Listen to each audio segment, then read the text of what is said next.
On this episode of the Oklahoma Breakdown with Ikard and Lehman, presented by Riverwind Casino, our guy Chris Plank talks some OU football, OU softball, and previews the NCAA Softball Tournament.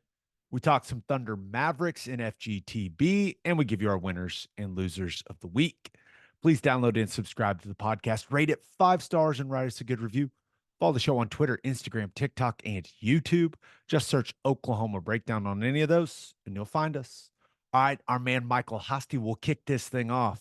It's time for the Oklahoma Breakdown.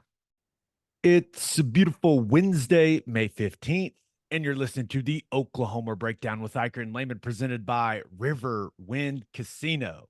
Riverwind is Oklahoma City's premier casino experience, and there's so many reasons why Riverwind is consistently voted OKC's #1 casino, but it all starts with their amazing variety of gaming thrills and excitement. Riverwind's beautiful award-winning environment plays host to more than 2,800 of the latest electronic games with a huge selection of table games, including blackjack match roulette, and Teddy's favorite, craps. No matter what your game, Riverwind has it in spades and hearts. And to learn more about their gaming promotions and entertainment options in the month of May, all you got to do is visit riverwind.com. Riverwind Casino, simply the best. Ted, our guy Chris Plank is back. He's here. What's up, I know it. Plankster? I'm It's getting the ready. time of the year, Plank. You better That's right. gear up, drink your coffee. I better be ready. I got my coffee here. It's ready to go.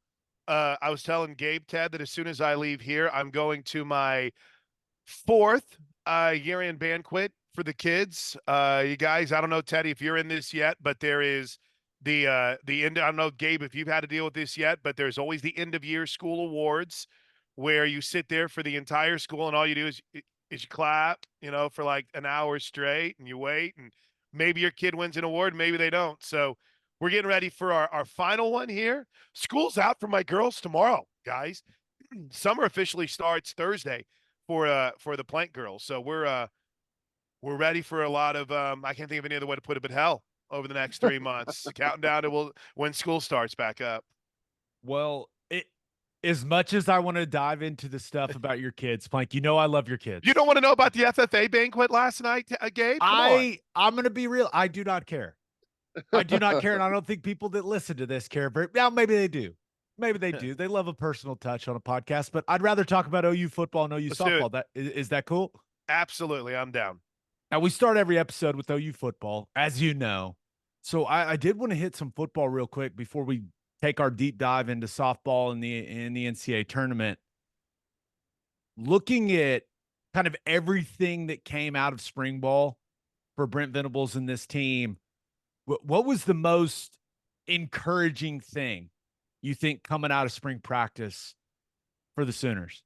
So you were on the Crimson side during the spring game. I was on the white side. And so that was like first team defense that I was with, and you were with mostly the first team offense.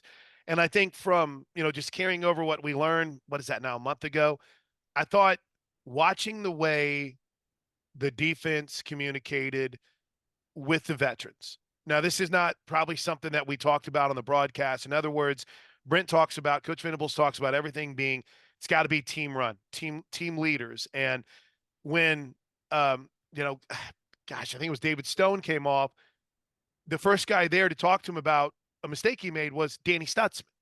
And even though Billy Bowman wasn't playing, they had a couple of things that happened where the first guy to talk to when he came off the field was Billy Bowman and Woody Washington. And I know that's probably a small thing in some people's eyes, but for some reason that was incredibly encouraging to me. And it might be a captain obvious to some people, but I don't know. It really seemed to magnify what Coach Venables has been preaching and coaching and talking about, and to see it play out was exciting. And then, Gabe, you and I did Big 12 today together for a really long time, and I felt like every single time TCU played, we were just drilling over the potential of Dominic Williams and the problem he could be. And in my mind, I'm like, boy, if he was just a Sooner. Well, guess what? He's an Oklahoma Sooner now, and he's really good. So I think you add that to the mix with the young defensive tackles. And then on the offensive side, listen, Deion Burks, I think, Ted, you told the story on the breakdown a couple weeks ago about how when he came up to studio, he was awesome. Like, he literally introduced himself to everyone, had a smile on his face the whole time, and then went out and just ran by people. And I was to see what he can be in what looks like an already deep wide receiver room. This is all stuff you guys have talked about, right? And I'm glad you give me a chance to kind of parrot it and kind of go back and mirror what you guys have said. But it's just everything you guys have talked about to me has been what gets me excited about this upcoming season. And then let's add the third layer, which is, the summertime is the silly season. The summertime is now with, pretty much Oklahoma being done in the portal. Now it comes to, okay, how are people viewing this team? What's the perception? What's the over-under win total? And I don't know about you guys, but I really feel like Oklahoma's being slept on. I think that, Andy Staples on his show said the ceiling or the basement is 6-6. The ceiling is a college football playoff appearance. And I'm like, well, isn't that like about every team in a power conference right now? So I like the fact that there's a lot of unknown. I thought Jackson Arnold had a good spring, and it was one of those springs where you came away from and everyone seemed healthy, and I felt really good about it, especially adding Dominic Williams when they were done. You mentioned Jackson Arnold there. It's interesting. Well, there's all kinds of talk about, what's the offensive line going to be like? What's the receiving core? Who's the number one wideout going to be? The defensive line. I mean, there's a ton of different talk about this football team. We've been over a long duration such a quarterback centric football team and football program.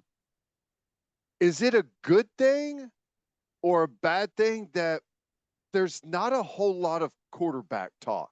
I mean, it's there, right? And the questions are there, but it doesn't seem to be everything totally focused on the quarterback. I don't know what to make of it. I like it. Now I feel like sometimes it's a scene from a movie where everyone's coming after the one guy and he draws the sword. He's like, I'm here to defend Jackson Arnold, right? I'm ready to fight all the. He's like, he turned the ball over 6 times. And I was like, it was an Alamo Bowl where he had a new offensive coordinator and he hadn't really played all that much. But in that, yeah, I like it. So many times it was, they got, well, we can go through the list. Everyone knowing from Baker to Kyler to Jalen to, we all loved Spencer Rattler for like a month, into Caleb, into, even Dylan Gabriel whenever he came to Oklahoma. So, yeah, I kind of like it. I don't know about you guys. I'm not concerned about it. Gabe kind of lit the spark on the Michael Hawkins hype, and it was fun to watch that play out. No, hey, thank you. It carried about 3 or 4 shows for me on the ref, and I'm very grateful for it, and probably into the summer. But I'm with you, Ted. It's kind of nice to have conversations that center around, well, this defensive line or what these linebackers have become or what they have in the secondary. Look at these wide receivers, to where there's just not all of this. It's all about the quarterback, and it's all about whether or not this dude can be perfect and this dude can be a Heisman Trophy winner for this team to be good. He's got to be good, don't get me wrong.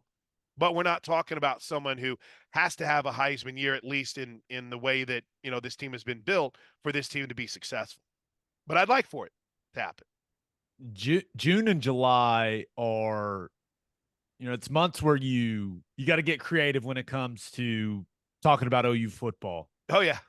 And normally you're looking for a discussion about, okay, what are the biggest concerns, right? What are the biggest question marks? Maybe what alarms you the most about the team right now? And who knows, maybe things change. Maybe they add a grad transfer too.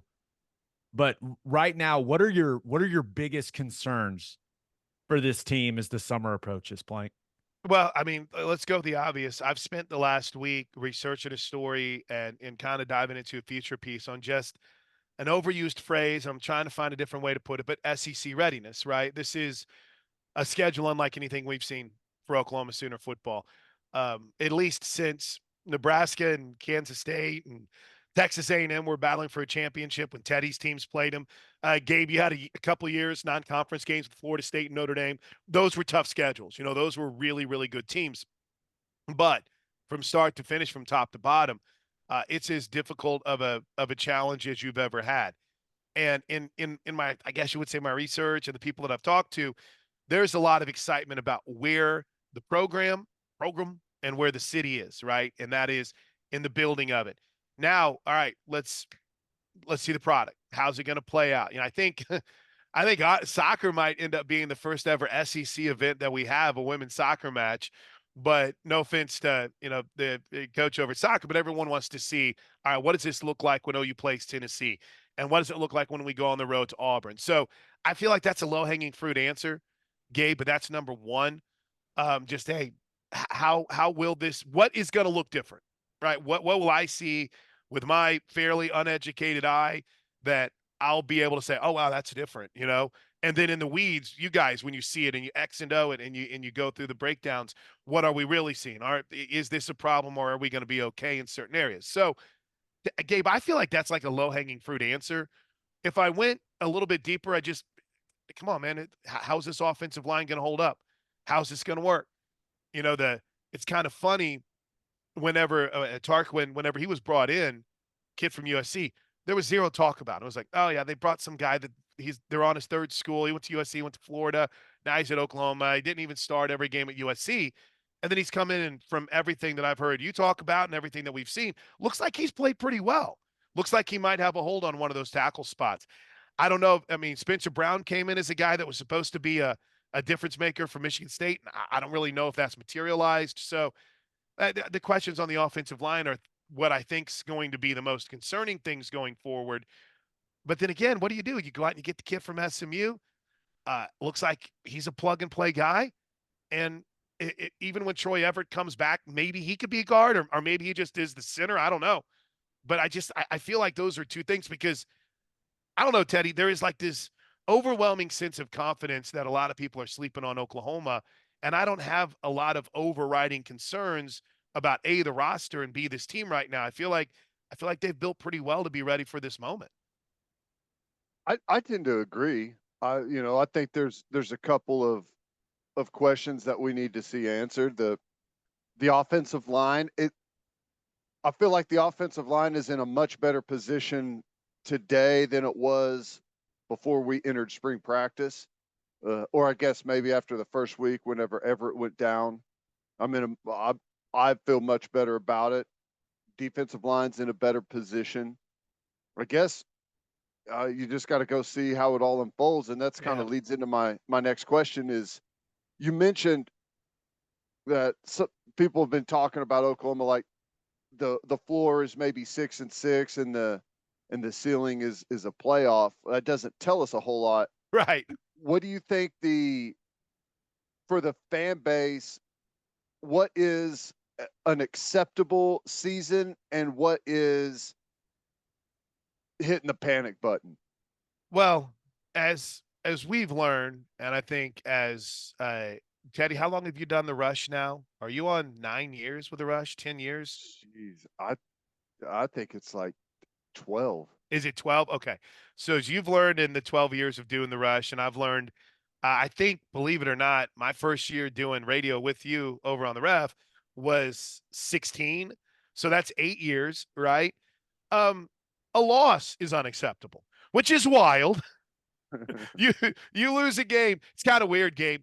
We will, and I know you did your daily show. You lose a game, and on Monday, it's not this fervor and this fire. It's like everyone's still kind of, and then all of a sudden on Tuesday, then that's when everyone gets pissed, and it's like, we lost. How dare we lose to Kansas?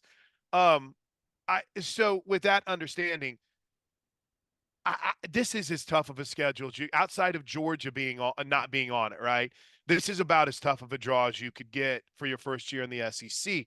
But I'm still somebody that says this is a 10-win football team. And whenever I saw the over-under come out, I'm not a gambler, but it's legal in Kansas, right?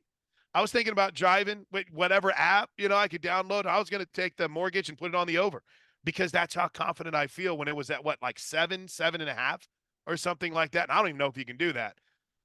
But I was just in shock to see how low it was.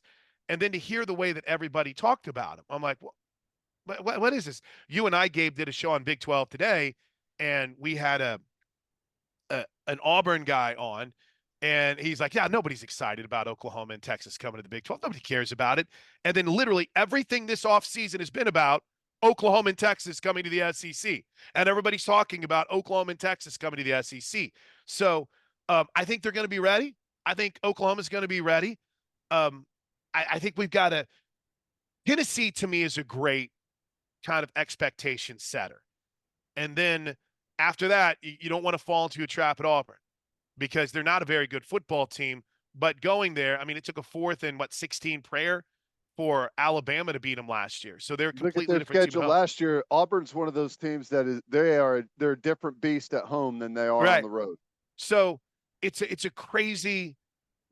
I say 10 wins, but then I'm like, but if it's 9, I won't be upset. I think what's going to be fascinating is what, say, I almost said 9-8. Thought we're talking NFL. What like a 9-3 would look like for an SEC team battling for a playoff spot, right? I mean, that's 12 teams. That's 7 at-larges, right? Would 9 wins have you right in the mix of potentially having a home playoff game? Would 8? I don't know. And so for that, if I just went general and said, I want them in the conversation for the 12-team playoff, is that a bad expectation? Let's not put a number on it because we don't know what that number is going to look like. But Gabe, to me, as long as we get to, late October, early November, and people are saying, hey, Oklahoma's in the mix for a playoff spot, them and, I don't know, not A&M, but Texas, they're battling for a playoff spot. And I'm fine with that. I'm good. That's where I want this program to be. This is something I've been thinking about. I think 9-3 would be a hell of a first season, right, in the SEC when you look at that schedule. But I'm almost to the point where, with Brent Venables being the head coach, with all the pieces that came back on defense and the pieces that have been added, I almost think the most important thing to the fan base is that OU's defense plays really, really well. Yes. You've got this young quarterback. You've got, some uncertainty at the offensive line spot. You feel really good about wide receiver. But I'm kind of to the point where I just think as long as the defense we have a really, really good defense, the fan base could be pleased with the 9-3 or maybe even an 8-4 if the defense just absolutely is fantastic. I don't know why I feel that way, but that's the way I'm starting to feel, Ted. I don't know why. I like it. Yeah, well, it's the first time in a long time the pressure's kind of been off on the offense to some degree. Of what if you get a really good offense, it's just like the cherry on top. Yeah. It's a different dynamic, and it's been a shifting dynamic over the last 2 years and into the third. And for a while last year, I think the fan base, there was like this weird reaction. We didn't know how to respond to like a defensive led football team. And now as we go into year 3, it's like totally expected to have a defensively led football team. Do you know what? I'm going to try to name drop all my buddies that I know listen to this podcast in one answer. So every Wednesday night, I have lunch with my guy, Joel Syree, Chris Wilkerson, and Trevor Anderson. I guess that would be dinner. And last year, Joel said, I'm doing something different this year with football. He's like, I'm going in with 0 expectations. And I told him, like, that's impossible. You cannot go into a season with 0 expectation. He goes, I'm going in with 0 expectations. And when we got through the season, of course, they beat Texas, and I was like, expectations change? He's like, no, we beat Texas. I'm happy. Lost Oklahoma State. I'm like, you had expectations? Now he goes, nah, but he goes, I'm still happy. We beat Texas. And by the end of the year, he's like, it was a great season because I didn't have expectations. But I think it's like you're some sort of anomaly. I mean, once you beat Texas, everyone's like, we're going to the playoffs, right? So good luck trying to get through a year with no expectations or not having them, because I don't know about Teddy, I don't know about Gabe, but I know about me. I go into this and I'm like, I want to be fighting for the playoffs. I want to be in the playoffs. I don't care what it looks like. I don't care if it's 9-3, 8-4, 10-2, 11-1, 12-0. I want to play a playoff game. And it wouldn't make me too mad if it was a playoff game at home either, which I think would be awesome. It would be just going to the Thunder playoff games. I'm telling you, people, a playoff game in Norman would be insane. Okay, we got to talk about softball. We could talk about OU football all day long. You are the voice of OU softball. How many national championships now for you, Plank? I got 5. I've got 5. Five-time national champion voice of OU softball. My ring's back there somewhere. This team is 49-6. It just feels like they're held to an insanely high standard. Yes. So what Let's start here. What does this team, as they head into postseason play, what does this team do really well? Defense. They're one of the best defensive teams I've seen for Oklahoma. And it's wild because you lost Grace Lyons, right? And I think for Tiare Jennings, Tiare is a little bit of a different athlete, right? Grace Lyons looked like a baseball player playing softball, right? She had if you put a ball cap on her while she was out there, you'd be like, that's baseball shortstop, right? Just in the way she handled herself. Tiare Jennings is a little longer. She's got the longer levers, so it doesn't look as dynamic as it did with Grace Lyons, but she's been fantastic. Alyssa Brito on the left side has become, I think, she's one of the 25 finalists for Player of the Year. Both of them are.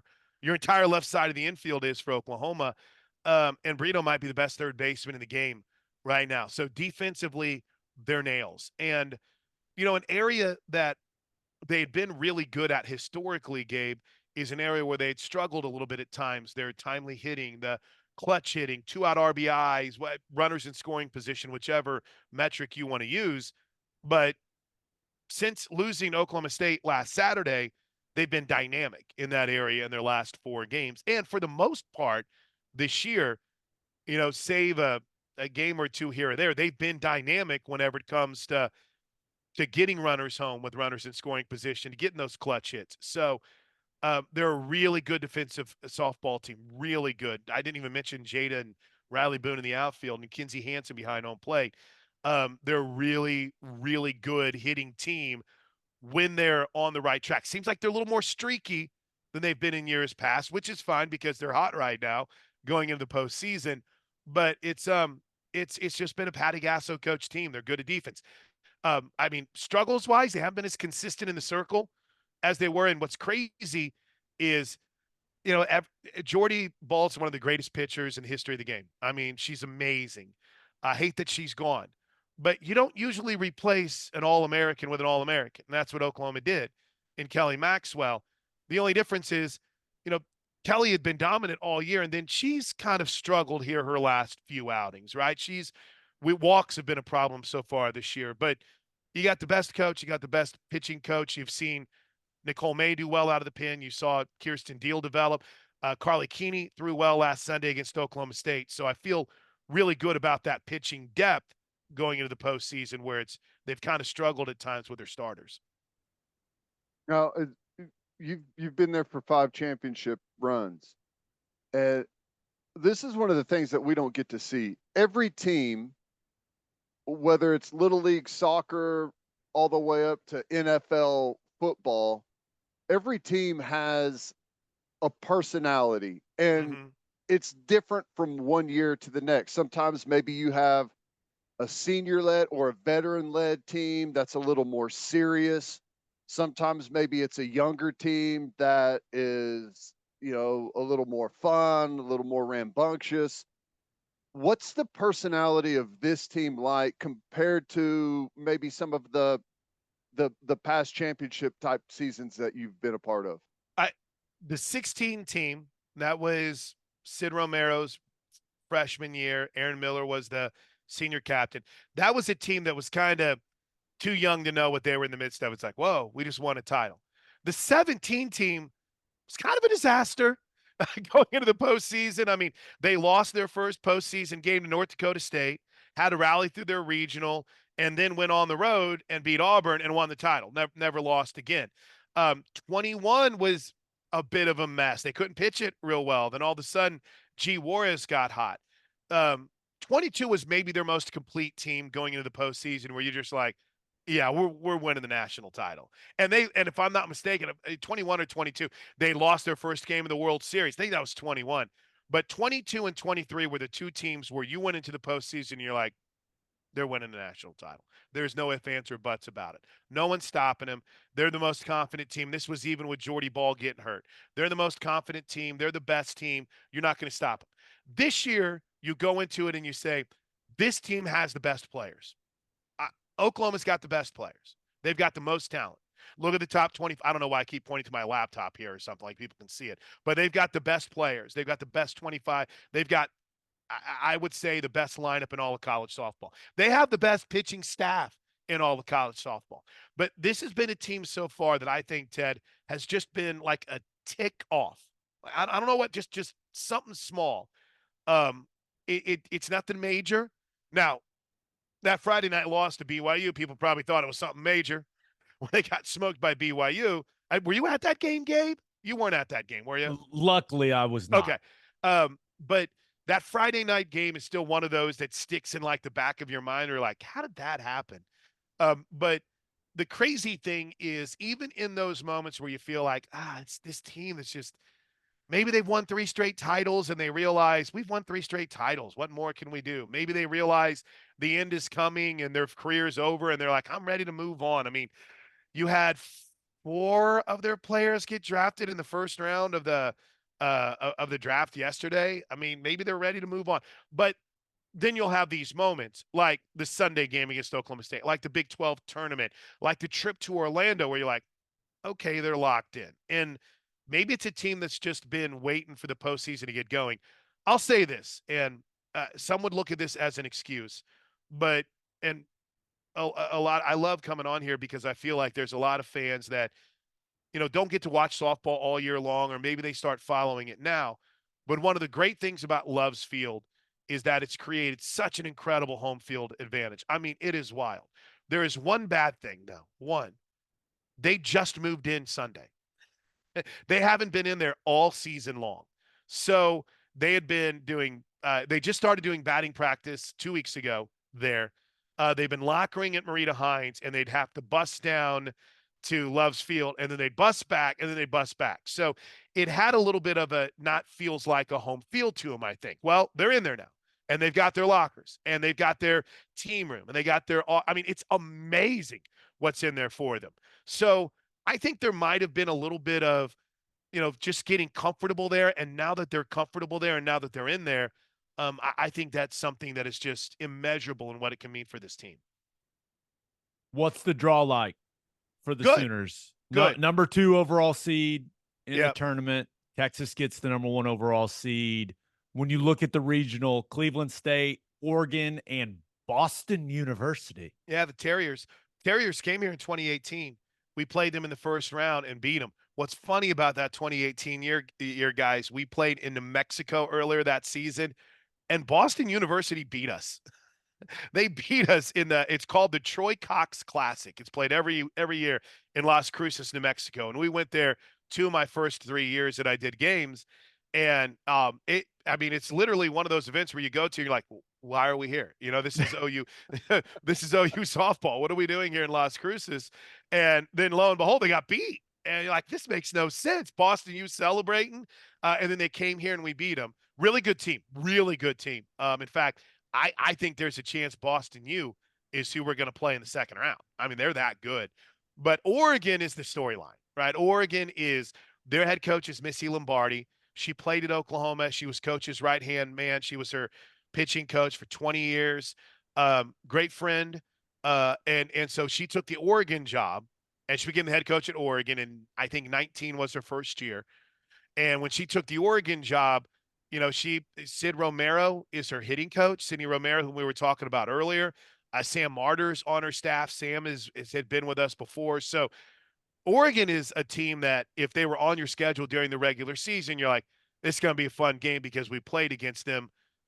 We know everyone that coaches and is on that team, but we're going to beat them, right? But now you see them in the postseason, you're like, they only got to beat you like twice. And Sid knows everything. Missy knows everything.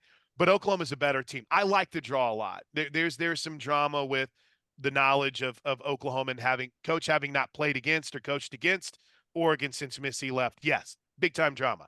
And I love the 15 draw. I mean, Florida State's I don't know if Florida State's going to come out of that. Auburn, Mickey Dean, their head coach, retired, announced his retirement midseason, and Auburn went like scorched earth. They were on fire. Plank, let me jump in real quick. Go ahead. Maybe explain why you're talking about, because everyone, like you mentioned, we've got a lot of OU football fans that I think everyone's dialed in on the regional, super regional structure of how things work in softball, but maybe explain why you're talking about the Tallahassee regional. Okay. So 1 through 16 is how, and there's 4 teams in each regional. So if you're ranked 1 through 16, you get to host. But 1 through 8 host the super regional, which would be the next round. So as long as you win your regional, you get to host the super regional, which means to get to the World Series, you never have to leave home if you're in the top 8. There is some debate about Florida State, whom it might seem wild to you because that's who we beat for the national title last year. They're only the 15 seed. They've not had a great year. The ACC, while it's deep, it really didn't wow this season, though I love Duke. They got hosed in the top 8. But this regional for Florida State has Chattanooga, Auburn, and UCF. And the way that it lines up, it's 1 versus 16, 2 versus 15. So if Oklahoma gets through its 4-team regional, you got Florida State, Auburn, UCF, and Chattanooga. And whoever, ends up not losing 2 games, I guess is the best way to put it, is moving on. And I'm telling you right now, in what Auburn has done in just, I think, playing for their coach, I don't know, I'm not around him. It sure seems like it. And UCF has a pitcher named Sarah Willis. She's just absolutely insane. She's so good, but they hardly ever pitch her. I don't get it. She's a transfer. I think she came from Washington. So if they decide that they're going to unleash her in the postseason, she could lead UCF to the Tallahassee regional title. So I'm a big believer in Oklahoma's path being a very smooth, solid one. They haven't lost a super regional game since 2015. If I'm honest with you, there's a part of me that's a little bit more concerned about the regional field than I would be the super regional field.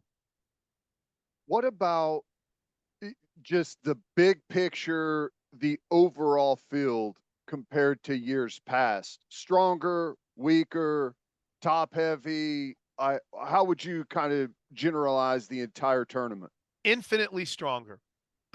Teams have gone out and they've really committed to beating Oklahoma. I can't think of any other way to put it. Oklahoma has set a level that's here, and you see teams that have been creeping towards it, right? There were 3 teams that were going to be the top 3, and we knew that: Oklahoma, Texas, and Tennessee. And Tennessee's got an incredible staff. Peyton Gottschall is unbelievable in the circle for them. They've got a couple former Oklahoma players, including Sophia Nugent, who have had a really good season. So Carlin Pickens has been really good at Tennessee too. So I really, really, really like Tennessee. And the problem with Tennessee, guys, is they gave them a tough regional. I don't know if you remember the opening game at Love's Field. We played Miami of Ohio, and they ended up, I think they're going to set the all-time home run record for a team beating Oklahoma's record from 2021 or 2022. So they're gonna break a record for most home runs in a season, and they're going to Knoxville to play potentially against Tennessee. But you look at the field, and you look 1 through 16, you could find any regional host that could find themselves upset by a team in their regional. And that's just the regional. That's how deep it is. Like, I'm looking at UCLA's regional right now. San Diego State, Virginia Tech, Grand Canyon. Grand Canyon knocked them out last year. Grand Canyon's got a girl from Washington on their team. And they've got a former Sooner that's their grad assistant. So and when I say Washington, I mean my Washington Warriors. Let's go. 3-time state baseball champs. But UCLA's really good. But San Diego State's one of the better mid-major teams I've seen this year. They could win it. How about this? Missouri gets a 7 seed. So that means Missouri's in a position to host a super regional. Well, guess what? They sent Washington to their regional, who was one of the better teams I've seen early in the season. They've struggled, but it's also a World Series team from last year. They send maybe the best mid-major in Omaha to Missouri. And then, oh, yeah, by the way, Missouri, if you move on to the super regionals and you're hosting, Duke might be there waiting, who was a team that was absolutely hosed out of a super regional. So, or at least a hosting site. So, Ted, it's wild to watch this year. You get the sense that, not that people are catching up to Oklahoma, but teams are making the commitment. If it's facilities, if it's finances, if it's, just hitting the portal, it's going to be as competitive of a tournament, I think, as we've seen in a long time. All right, Plank. We asked people to send some questions in for you. We've got 3. Okay, I'm ready. First one comes from Jeremy LaForce. Who is OU's toughest competition in their regional? In the regional? Well, Oregon. Oregon's good. I think Boston U just might have a little something for them. But if it was, I'd much rather see a Boston U on Saturday than an Oregon.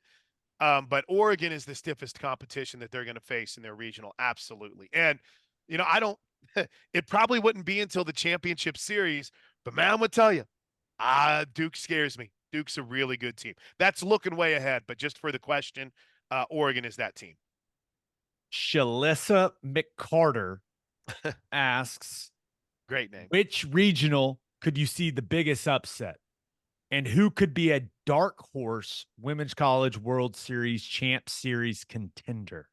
Which regional could see the biggest upset?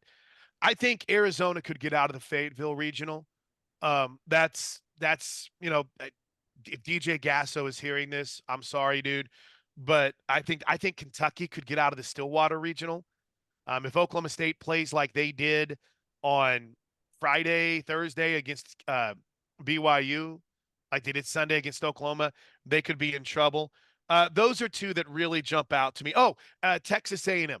I think there's a really good chance that Texas State beats Texas A&M. If they end up matching up, that regional is Texas A&M, looks like Albany, Penn State, and Texas State. If Texas State plays Texas A&M, I think they can beat them and end up in the super regional against Texas. Last one. This comes from Rodney Cheek, and this is not an easy question. Who is on your Mount Rushmore of OU softball? Mount Rushmore has 4, right? Is that right? Correct. Okay, sorry.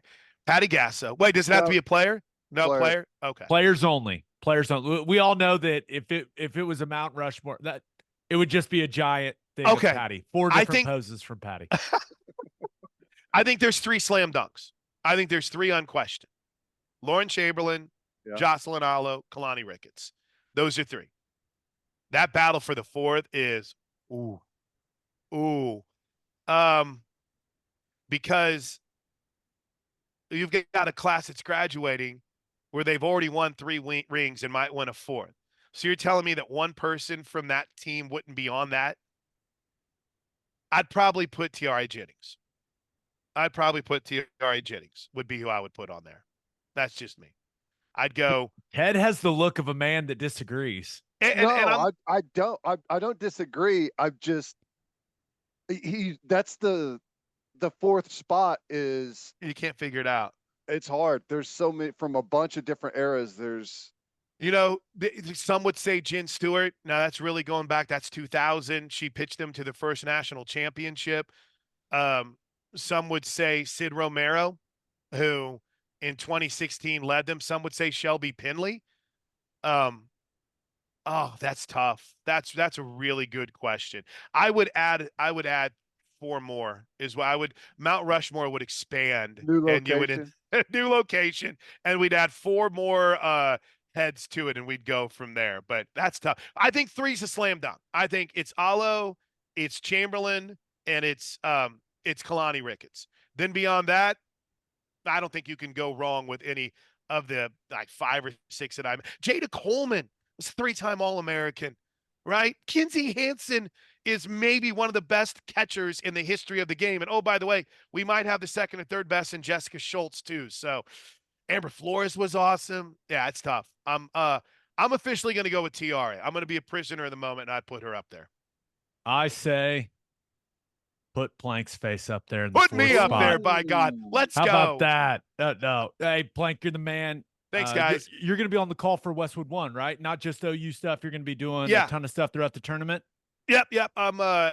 There's not ink to contract yet, but there is the confirmation text email chain. So we're good to go on that front. Deal. You do not agree to that unless it's a good deal. You need to be compensated fairly. I'll push it in front of you, Ted. I'll have you get the final word on if they're doing me right. Plank, you're the best, man. Thanks for the time. Thanks, guys. See you later. The amount of information in that man's brain never ceases to amaze me. Yeah, and it's the busy time of the year for him. He's going to be all over the place. It's going to be fun. I can't wait. We are all fired up for softball postseason. We're also fired up for the Thunder. What a win in Game 4.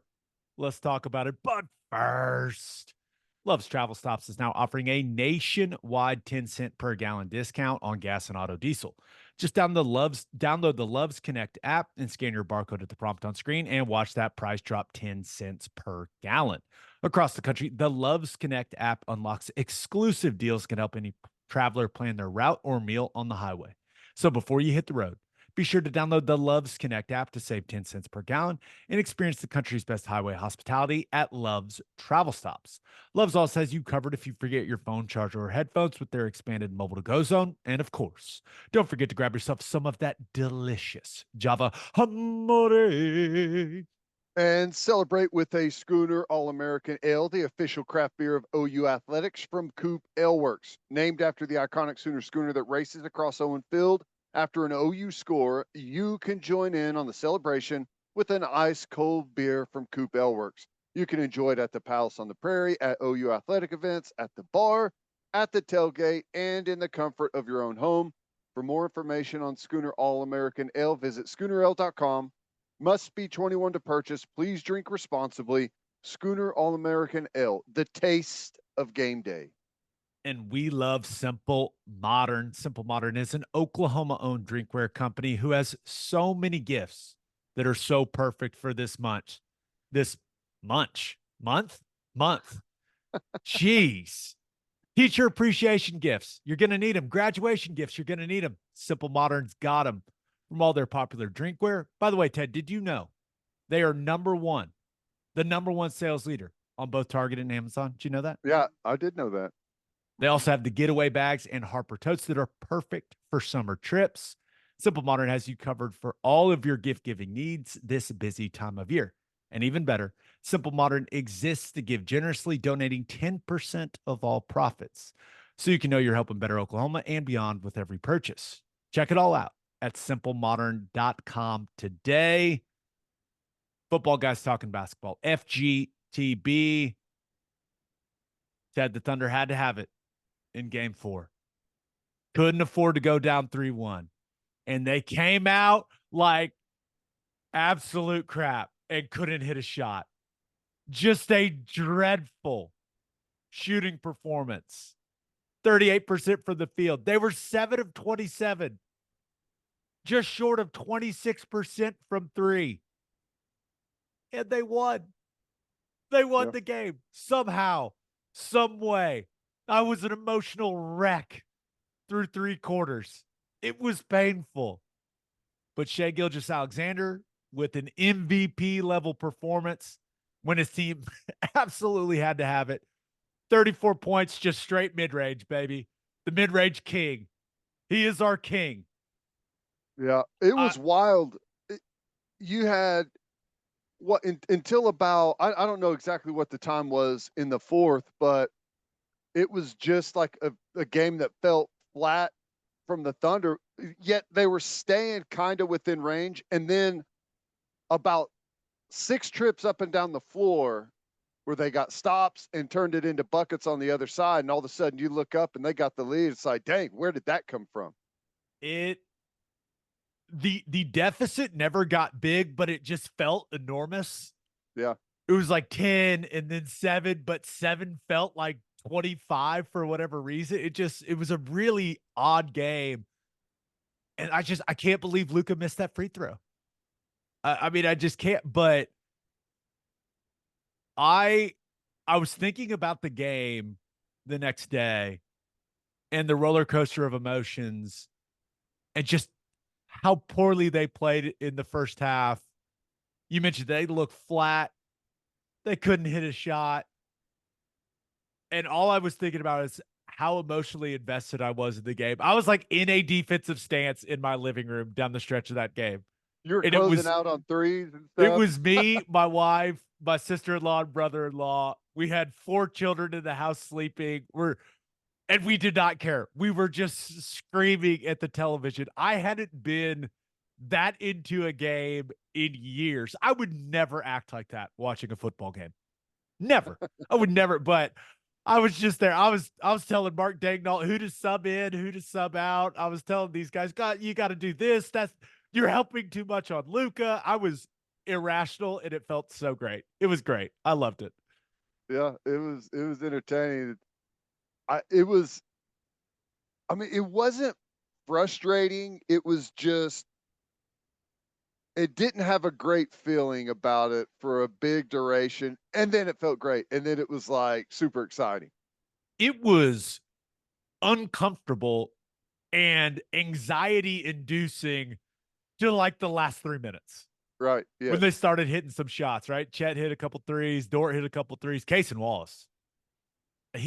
The three to end the third quarter, and then some of the stuff he did in the fourth quarter defensively, hit another big three. He was fantastic. Give that guy more minutes. It's just, if Isaiah Joe's not going to hit shots, give all the minutes to Case and Wallace. You just, that's how I feel right now. But that was, if they go on to win this series, it feels like that's the Shai Gilgeous-Alexander performance we're going to be talking about for years to come. Mm-hmm. Because no one else could really hit a shot, and he just said, all right, boys, hop on my back, let's go. And he couldn't get to the rim. There was nothing easy about it. It was all like high difficulty, different variations of shots in the mid-range. It was, you just don't see that type of stuff in today's day and age of the NBA. I know. And I was just thinking, like, most players, you can kind of, you can kind of fit them into some categories stylistically. And like, I really don't know who to compare him to. He's unique, especially in today's game with how he plays. He's got a smoothness, a silkiness to his, like, he's very fluid athletically. It comes across totally different than what you really see from anyone else. I completely agree.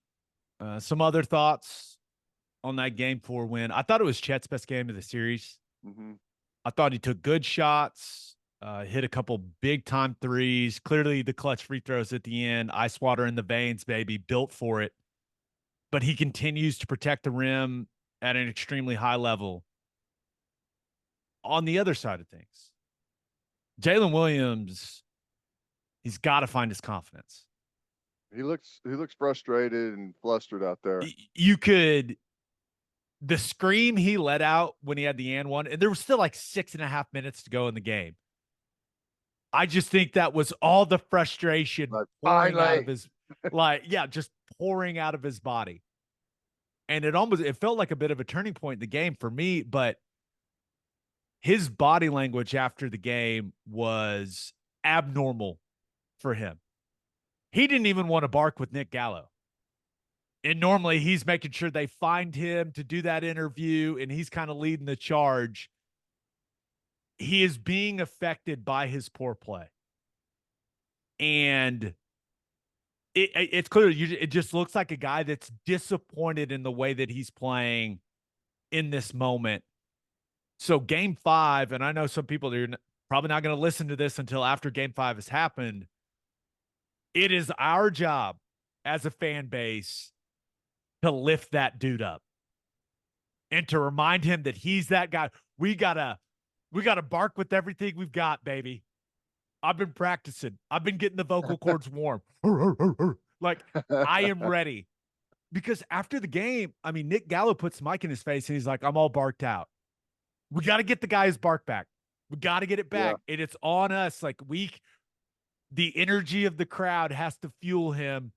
And if I got to give him a hug, I'll give him a hug. If I need to bark in his face, I'll bark in his face. Just let me know. I'll do whatever it takes to get Jalen Williams back on track, because even though it's just now a 3-game series and the Thunder have home court advantage, they're not going to win the series if he doesn't play well. They're just not. And he's done some really good things on the defensive end, taking on the Kyrie Irving challenge. But we need his offense, man. And he's got to be better. And you can see it weighing on him. And I want to do everything I can as a fan base to lift that weight off that man's shoulders and to let him play a little freer. It sounds weird. He's playing heavy. Yeah. It'd be good to be home for him, for sure. Let me ask you this. Where we are in the series, obviously 2-2. Maybe not what we expected. Who cares? Whatever. What are the problem areas you see moving forward? Maybe that you didn't expect, but here we are. There's some issues that could bite us if things don't go well. We can probably look back and say it was X. I really think it's just PJ Washington Hitting those threes, yeah. and I thought they did a better job in the back half of the second half in game 4 of at least contesting his shots a little bit. I was losing my mind. They're over helping on Luka. He kicks it wide open to PJ Washington, who's shooting a wide open corner 3. And I was just like, why? Why are you doing this? Please stop doing this. But it seems like they adjusted that a little bit. And really, it goes back to what our guy Andrew Schleck told us. They got to hit shots. They were one of the best 3-point shooting teams in the league. And it's almost a miracle that they walk out of Dallas with the win, shooting 26% from 3. Mm-hmm. I mean, that just typically does not happen in the NBA. You'll get a bit of a reversion to the mean, I guess, is what you're hoping with Washington and with where the PJ Washington can play like the player he's been throughout his career, and if the Thunder can at least just shoot, average the way that they've shot this year. But I do think it being a 3-game series and having 2 games in that building, even though Dallas has already come in and won a game there, they're going to be confident that they can do it again. I just think having that home crowd for 2 out of the 3 games, I just think it's a huge, huge advantage. No, I agree. I thought maybe Chet found something a little bit. He played pretty well. So that's not that I wouldn't say necessarily that he's struggled, but he hasn't been as involved perhaps, and he's coming off a good performance. I don't know if this is an unpopular opinion. I'm really, really glad they didn't do the hack a lively in game 4. It just that was a tough watch in game 3. Like, it just grinded that game to a halt. And I get you're playing the percentages. I understand that. But I don't know. It just it happened so early in game 3, and it was a close game. And I was just looking at it like, really? This is what we need to do right now? Like, I'm just really glad it didn't happen in game 4. I don't want to see it the rest of the series. I just, maybe it's the smart thing to do. I just hate it. I don't know what else to say. No, I'm with you. I mean, some tactics in sports it's frustrating that it's technically the best way to operate. Like, it's like the shift in baseball, right? It's like, why was this real? How can we do this? Yeah. But looking at game 5, I think it's going to be one of the best environments we've seen in a long time in Oklahoma City. I think Paycom Center is going to be breathing fire for that basketball game. Well, yeah, they are.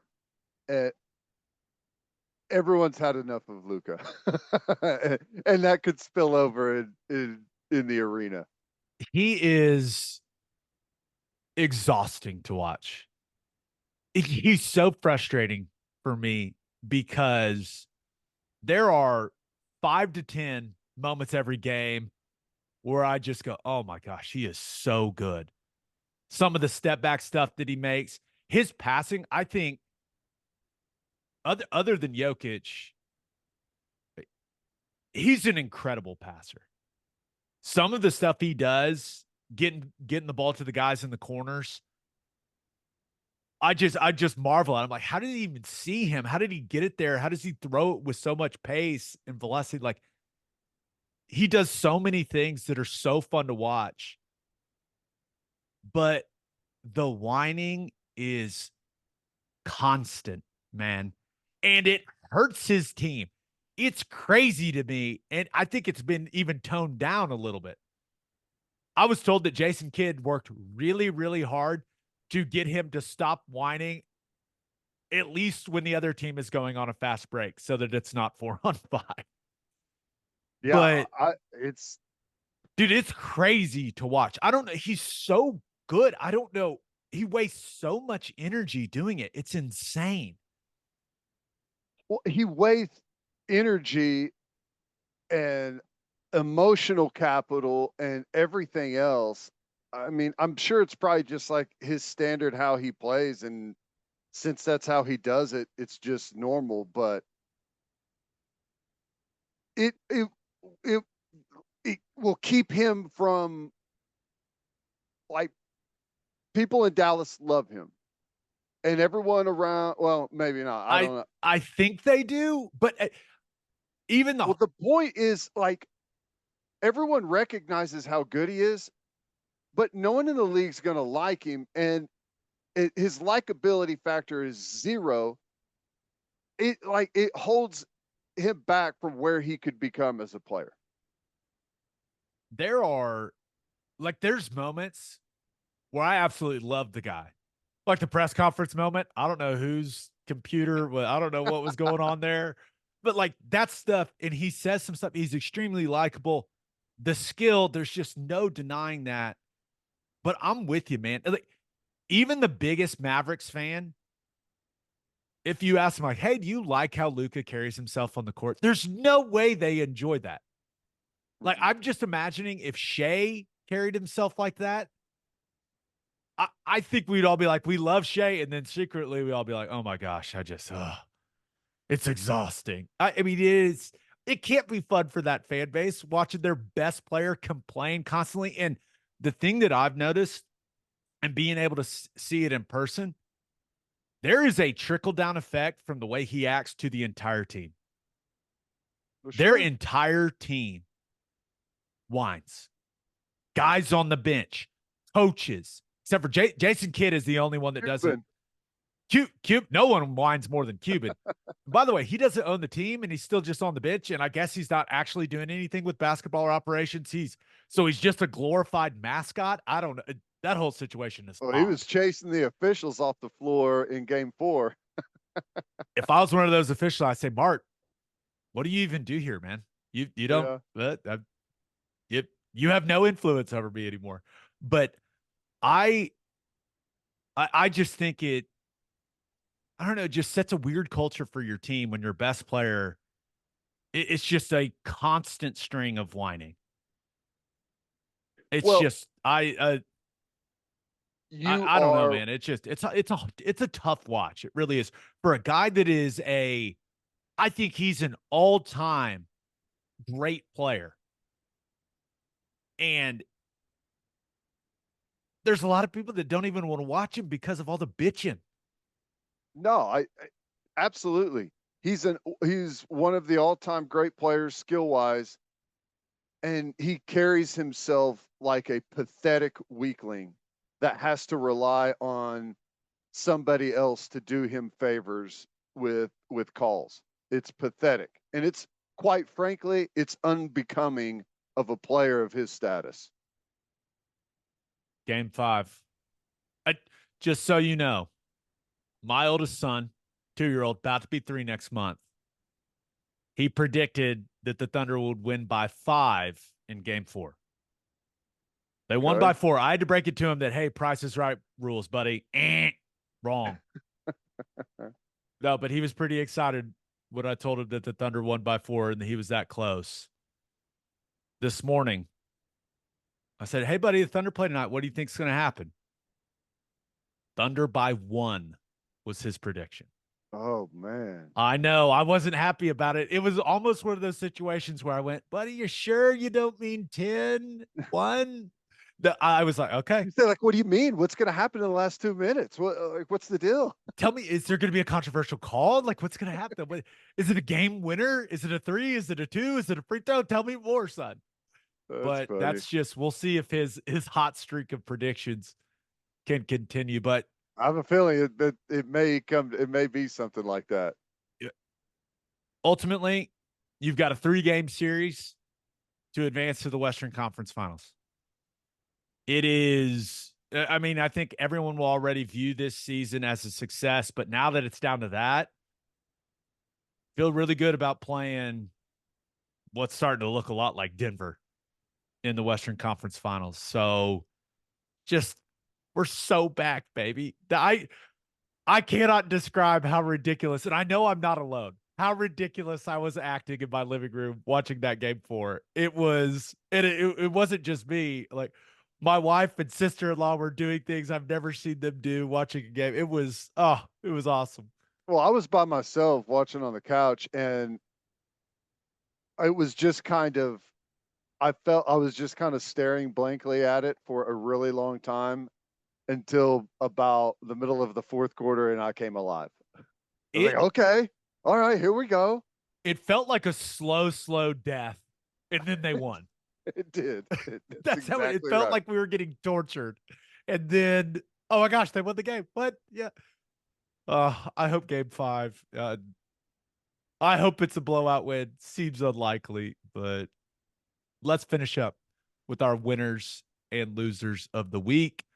But first, all you grill masters, listen up. Didier Ranch delivers premium quality beef that is 100% raised in Oklahoma right to your front door. Go to didierranch.com, DIDIER ranch.com to order one of their premium quality beef boxes and use promo code Oklahoma15 for 15% off your order. Filet, ribeye, New York strips, sirloin, steak burgers, they've got it all, and they ship anywhere in the continental U.S., and Oklahomans get deliveries in just 1 to 2 days.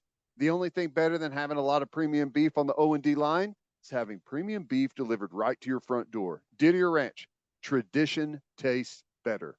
And head to the garage for hand-smashed patties, butter toasted buns, and ice-cold beer. It's the perfect spot to watch any big game, and with all the garage locations being open to 10 p.m. or later every night, it's the go-to late-night spot. If you're not going to the game tonight, people, go watch it at the garage. Visit eatatthegarage.com to find a location near you and order online from the garage in your neighborhood. As always, Ted, kick us off. Who do you have as your winner of the week? Well, I got to go with the New York Knicks. And impressive, fun to watch. They've got that fan base energized. What a spectacle watching those games in the Garden and when they have it rolling. Brunson's been so fun to watch. That guy is on an absolute mission right now. And I'll give him credit. After only a couple of weeks ago, whenever I said they've sucked for 30 years or whatever it is, they're showing something. And it's actually kind of fun to see a little new blood. They've got like 7 guys left and just blew the Pacers out by 30. Yeah. After the Pacers blew them out in game 4, and it felt like that series was at a tipping point, that the Knicks had run out of steam. The giant conversation about, hey, is Tom Thibodeau, is he playing his guys too many minutes? It's the same conversation every year with Tom Thibodeau. But I was shocked that game unfolded the way that it did.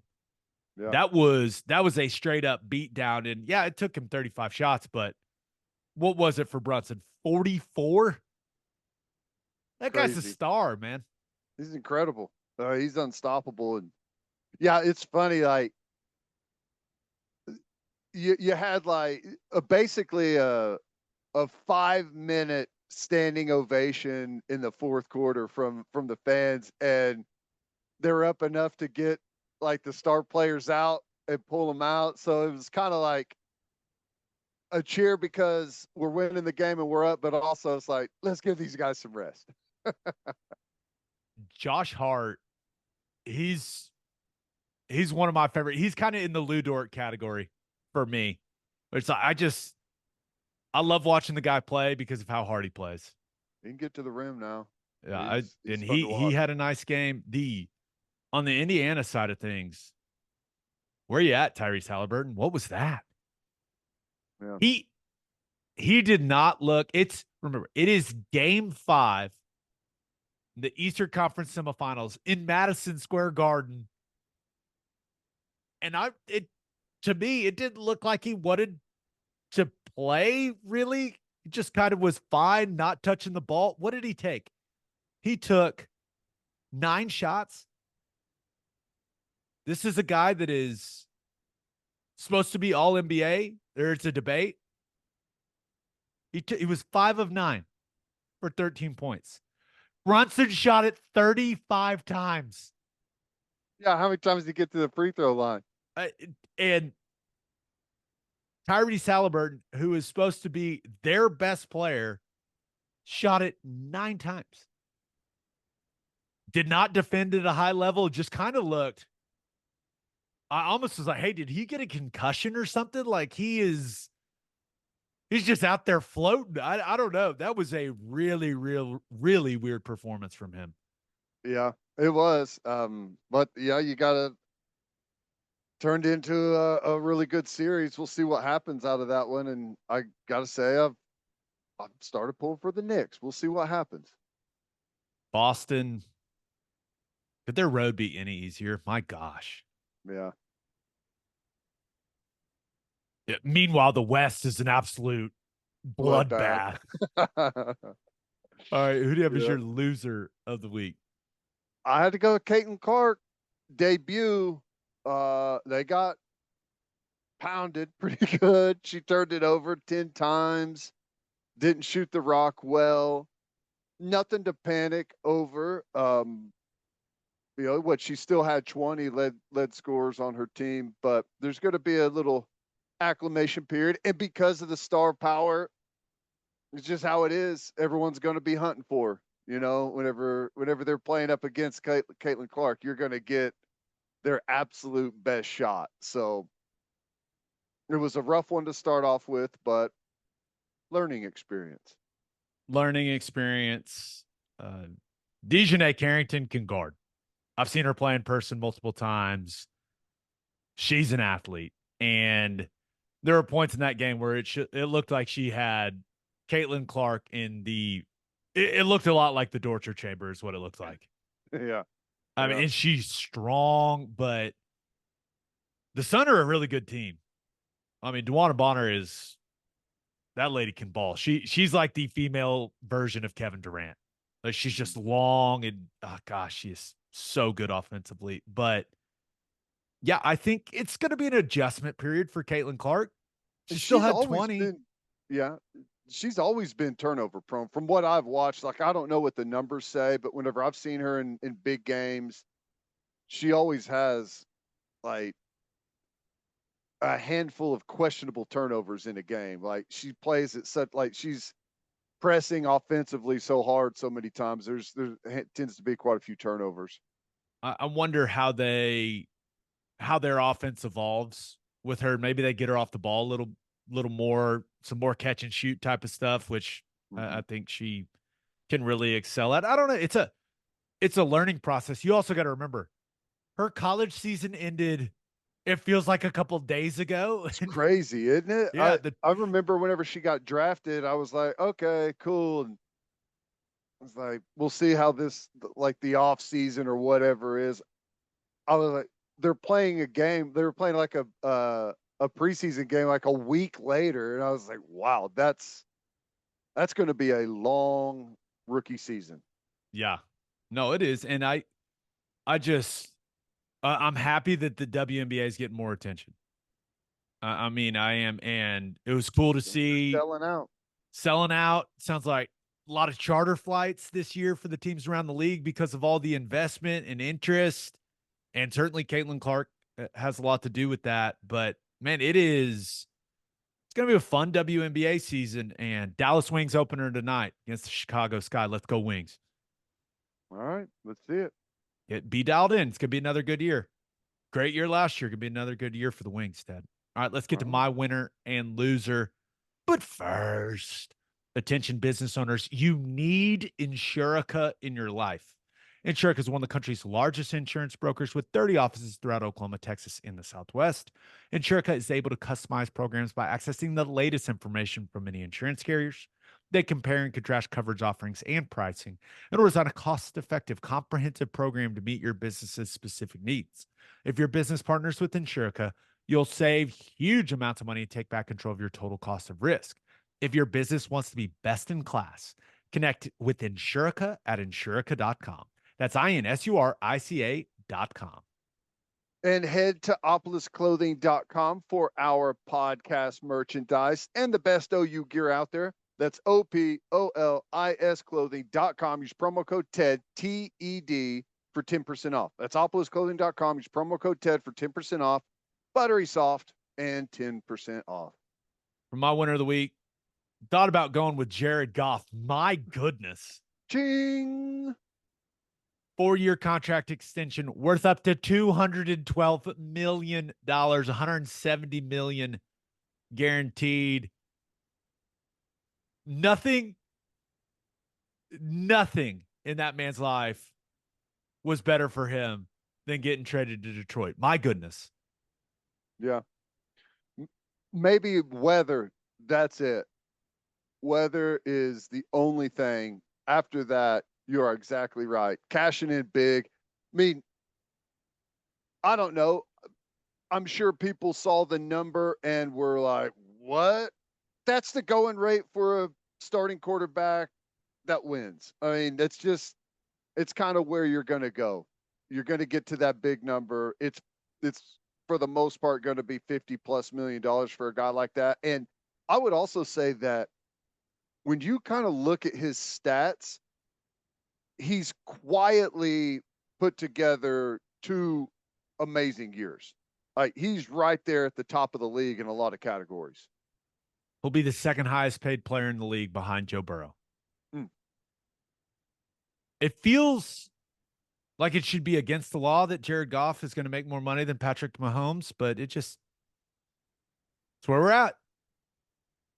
Yeah. Isn't it crazy that when Mahomes signed his deal, it was like it was like a hot button topic about how much money he was getting paid. And like, is that too much? Is this like, there was also a lot of, why would he sign such a long deal? Why would he do that? Yeah. They'll just restructure it over and over and over again. Right. It's crazy though. That kind of broke through the ceiling, and with what all the league revenue numbers have been, that's just how it's going to be. It's one of those, it's why teams are often in a rush to re-sign a guy and go ahead and do it early, because the longer you wait, the more it's going to cost. Yeah, that's a good point. But hey, congrats, Jared Goff. That's awesome. Good for you, man. Right. My winner of the week, though, Nikola Jokic. Denver wins game 5 at home, 112-97. They've now won 3 in a row after dropping games 1 and game 2 at home to Minnesota, and everyone crowning Minnesota, myself included. I was like, man, this does not look good. Minnesota looks incredible. They look head and shoulders above everyone else. Wrong. Ted, I was watching this game, and in the second half, I was laying in bed. I was like, you know what? I'm really going to focus on Jokic. It's kind of like when I watch a football game and I'm focused on a center. Like, I'm watching the other stuff that's going around, but I'm focusing in on that one guy. And watching him in the second half was unbelievable. He was, I don't know what other way to put it other than he was brilliant to watch. And if you know someone that doesn't think Jokic is the best player in the NBA, tell him to go watch that second half, especially that third quarter.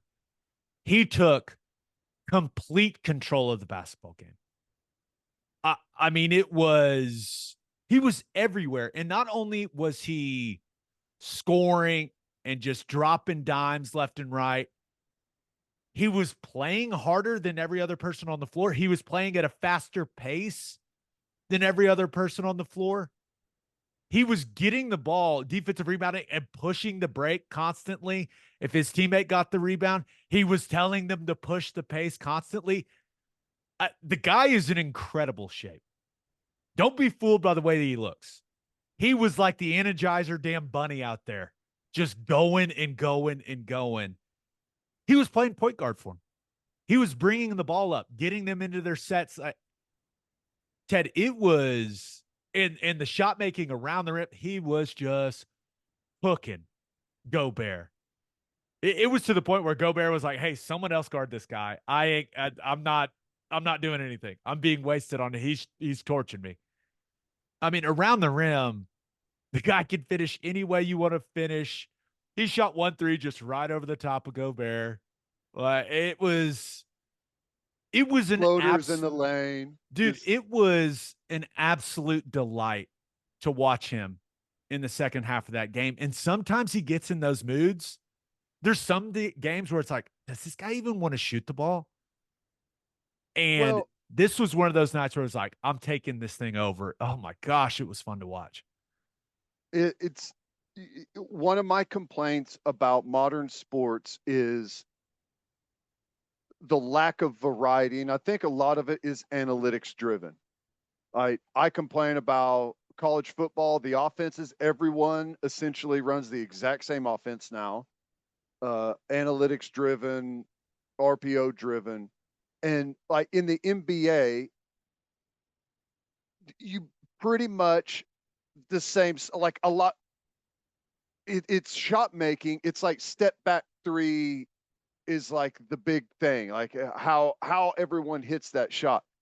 It's refreshing to see someone score in 50 different ways in a game, and to pass and to move the ball. Like the variety makes sports so much better and so much more entertaining to watch. I think that's why that's what I like the most about Jokic, is that he brings that variety to the game. It's not just amazing step back three after amazing step back three. He threw like a touchdown pass, full court one-hander for a dunk on the other end. Like he had some no looks. Dude, it was so much fun to watch. And I encourage anyone that if you haven't taken the time to like really focus on Jokic playing in a game, do it. Anthony Edwards after the game just straight up said he's the best player in the NBA. And that was after a game where Anthony Edwards struggled, man. He struggled to get going.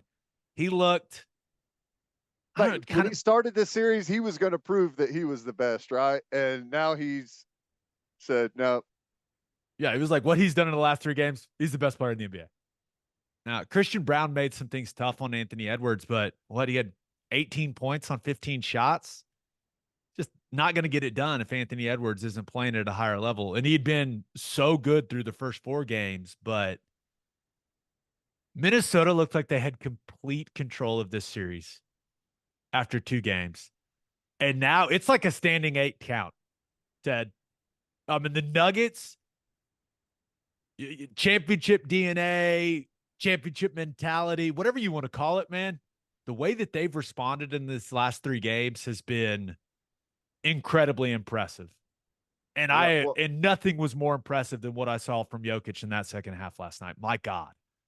Well, I would say the 112-97, that's a 15-point win, doesn't really even do the justice of how dominant of a win that was. Like there was really in the second half, especially, there was at no point did you feel like Minnesota was in it. And they I don't think they thought it either. I think if you were on the court for Minnesota, this is certainly how I felt watching it in bed. No one was stopping Jokic. Yeah. It's just like he was just on a different level than everyone else. I wonder if those guys from Minnesota could feel that as well. I imagine they could. Where it was just like, this guy's controlling everything in this game, and we can't do a damn thing about it. Rudy Gobert is the defensive player of the year in the NBA. And he had no chance in hell of guarding him.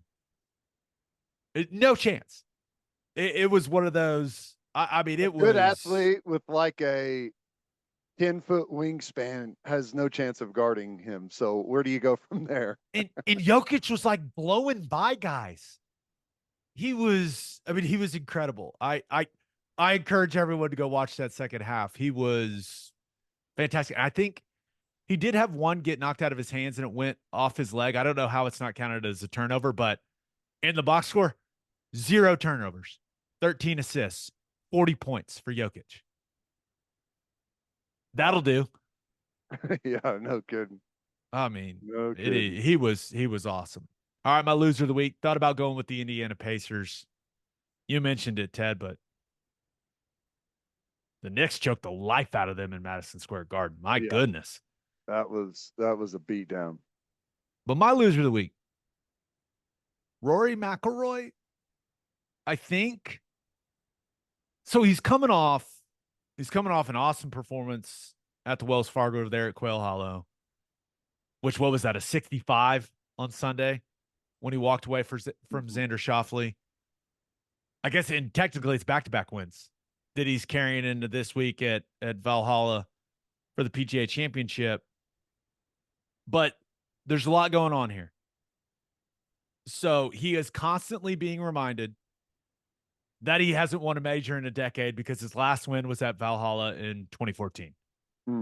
So I'm sure that's a lot of fun. It's like, hey, Rory, remember the last time you won a major here 10 years ago? Jeez. So I'm sure that makes him feel great. And then filed for divorce. It gets reported a couple days before he tees it up for a major championship. It felt like he had momentum. Now it just feels like a lot for Rory McIlroy this week. I want the guy to go out and play at a high level. I want to be entertained. I think it's going to be a bunched up leaderboard with how this course is set up. But Ted, if Rory McIlroy can go out there with everything going on in his personal life, like, that's not easy, man. I don't know. Well, I guess for him or for McIlroy fans is the hope he uses it as his way to get away from everything else and just kind of settles in, goes out, and plays his game. It's crazy. I really don't care what it says about Rory, but the fact that it's been 10 years since he won a major, makes me feel really old, and how things have the time has disappeared over the last 10 years. All right. He was like the phenom, and he was going to be the next Tiger and everything. And then it's a lot of pressure. And he's been right there though in the mix year after year. It's not like he's turned into a bum. I mean, he's been right there in the top 10, it feels like, for a big chunk of that. He's been really, really good. He's made a ton of money. He just hadn't won a major. He's won other tournaments, just hadn't won a major. And I'm excited. I'm excited to watch this week. And what do we think about Scottie Scheffler? Just on an absolute tear right now, but his wife finally had the baby. I feel like it's got to go one way or the other. It's going to give him superpowers, dad superpowers, or everyone's going to be like, man, well, he must be tired. The baby must be keeping him up if he doesn't go out there and play well. And plus, his caddy has to miss Saturday for his son's high school graduation or something like that. So just a lot going on for Scheffler too. But with the way that he strikes the ball, I suppose he'll be right in it. I have a feeling like and I don't know, maybe this has been documented, but the way Scheffler carries himself, my guess is that he made his caddy like that would be a thing where it's like, man, I just, I can't go. But I imagine he was like, no, you go do that. I'll be fine. I mean, yeah, I got what I'm saying? this. It's like, yeah. I think that I know he's got the baby that I expect to see the exact same guy out there. Can he never doesn't count. really ride on emotion that I've ever been able to see. I mean, I'm sure there's some there, but I don't know. He just squares it in the face every single time. I mean, I don't know. I feel like that's not going to be affected. That's a good way to do it. Yeah. You can never count Brooks Koepka out in a PGA Championship. He's won 3. I think he's got another 3 top 5 finishes. He's coming off he won the last Live Golf tournament, after the disappointment at the Masters. So you always have to have an eye on Brooks. John Rahm is just so many quotes. John Rahm he's the quote master right now in golf, but you never know what you're going to get from him. I think he was really disappointed in how he played at the Masters. I would expect him to be a little more dialed for this. And then I would love to see Max Homa win. I mean, it feels like he's building towards that. He's like the most likable golfer ever, it seems like. So I'm excited to watch. Don't know a ton about Valhalla other than what my buddy Eric Wood has told me, because he goes and plays it all the time, because he lives right by it. But I guess it's long and not easy. But the one thing I've heard multiple people say is really it's a course where it's not going to benefit some of the really long hitters, because all the guys in this house, it explained to me, is like, even if you're the longest hitter, you all end up kind of in the same spot.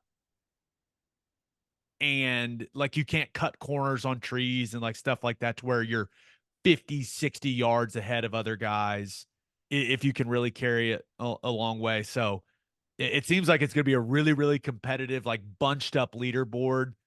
And I saw someone, they were looking at what it looked like back in 2014. And there were a ton of guys within 3-4 shots of McIlroy. So what's the weather check? I haven't looked at the weather. It was bad on Tuesday. I think it's supposed to be bad Friday. So, there may be some adversity there, but you can't control the weather. It'll be fine. Nope. I'm with you. That's going to be fun though. Like, Rahm is a guy that emotionally, like, if he was in Scheffler's situation, I feel like that would have a major impact in how he plays, because everything is like so emotional for him. But with Scheffler, I feel like he's kind of the opposite of that. I don't know. I'm just glad it's major championship golf. And I was just looking at the tee times. Golf's in a weird place right now. I understand that. It just feels like all the best players in the world are there. And that's all we want to watch, man. That's all I want to watch. So this is what I want to watch. I want all of the best players in the world in the same spot, and let's see who can put it in the hole in the fewest shots. Like, that's all I want to see as a golf fan. So I'm really fired up for this. Yeah, I agree. I don't think that's too much to ask, Gabe. PGA of America. Good job. Yeah, no, we're just going to invite all the best players. We don't care where they play. Come on. Let's see who's the best. Love it. Perfect. Exactly how it should be. Birthday shout outs. Only one birthday, Ted. You got it. Happy 34th birthday to Keely V. Happy birthday, Keely. And on that note, episode 422 in the books. We'll have a new podcast that'll drop on Sunday. Just a programming note. Hoping to get Patty Gasso next week. She said that normally it's this week we have her. I was told next week works better.